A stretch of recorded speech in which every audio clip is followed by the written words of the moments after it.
সুপ্রিয় দর্শক, আমাদের ক্যামেরার সামনে আছে এক অসহায় নারী, গরিব দুঃখী এবং এতিম।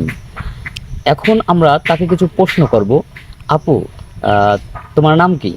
আমার নাম তমা। তোমার বাড়ি কোথায়? আমার বাড়ি গাজীপুর। আচ্ছা, হঠাৎ করে আমাদের ক্যামেরার সামনে আসার কারণটা জানতে পারি? আমি ক্যামেরার সামনে আসছি এই জন্য, আমি গরিব, এতিম, অসহায় একটা মেয়ে। আমার বাবা খুবই গরিব, যৌতুকের জন্য আমাকে বিয়ে দিতে পারছেন না। যদি কোনো হৃদয়বান ভাই হয়ে আমাকে পছন্দ করে থাকেন, আমি গরিব বলে যদি আমাকে কেউ ভালোবেসে তার পাশে সারা জীবন রাখতে চান, তার পায়ে একটু আমাকে স্থান দেন, তাহলে আমি সারা জীবন তার পাশে থাকবো। এজন্য আমি আসছি। ও, মানে আপনি আসছেন যে যৌতুকের কারণে আপনার বাবা আপনাকে বিয়ে দিতে পারছে না। যদি হ্যাঁ, কোনো ব্যক্তি, হৃদয়বান ব্যক্তি যদি আপনাকে বিয়ে করে যৌতুক ছাড়া, তাহলে আপনি মানে বিয়ে করতে রাজি। হ্যাঁ। আচ্ছা, এমনও হতে পারে যে কোনো প্রবাসী ভাই হয়তো বয়স একটু বেশি, এখন আপনাকে বিয়ে করতে চায়। আপনি কি তাকে বিয়ে করবেন? আসলে ভাইয়া, বয়স তো কোনো ব্যাপার না। আসলে মানুষটা সঠিক কিনা, তো সে একটা সুন্দর, তার মনটা কিনা, তার বুকে আমাকে স্থান দিবে কিনা, এজন্য এরকম একটা মানুষ আমি চাই। আমার কাছে বয়স কোনো ব্যাপার না। বয়স কোনো ব্যাপার না, শুধুমাত্র আপনার দায়িত্বটা নিতে পারলে এবং আপনাকে হ্যাঁ, সুখে রাখতে পারলেই আপনি জি। তাকে বিয়ে করবেন।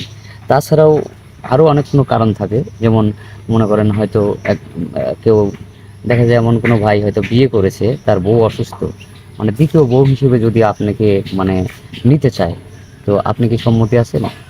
হ্যাঁ, আছি। যদি ফ্যামিলি ভাবে আমাকে অ্যাকসেপ্ট করে, আমাকে, আমি গরিব বলে যদি আমাকে কেউ ভালোবেসে তাদের পাশে রাখে, আমি থাকবো।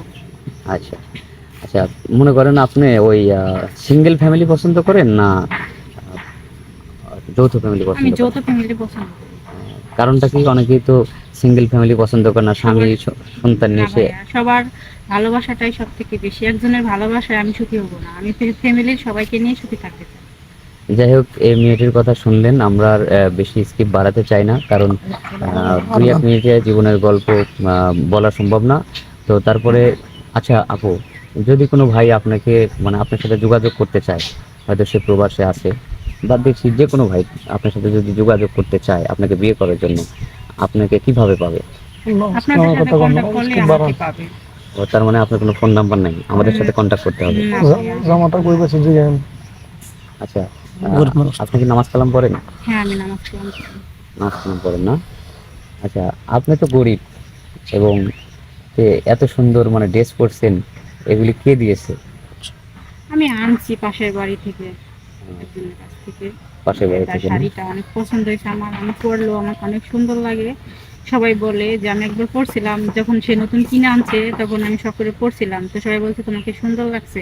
সেজন্য আমি শাড়িটা পরছি। আমার শখ, যে আমাকে বিয়ে করবে সেজন্য আমাকে এমন একটা শাড়ি দিয়ে বিয়ে করবে। এটা আপনার ইচ্ছা। জি। যাই হোক, আপনার মনের আশা যে আল্লাহ যেন পূরণ করে, এবং এমন কোনো ভাই যাতে আপনার জীবনে আসে, যাতে আপনার মনের আশা পূরণ হয়, এই দোয়াই করি। আর আমরা আর বেশি স্কিপ বাড়াবো না।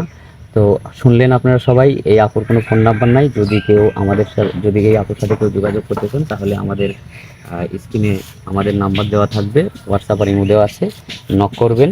কেউ ভিডিও কল অযথা দিবেন না, অডিও কল দিবেন। আর সুস্থ থাকবেন, ভালো থাকবেন। আমি সবার জন্যই, যারা আমাদের এই চ্যানেলের দর্শকবৃন্দ আছে সবার জন্যই আল্লাহ তাআলার কাছে দীর্ঘায়ু কামনা করি। আল্লাহ হাফেজ।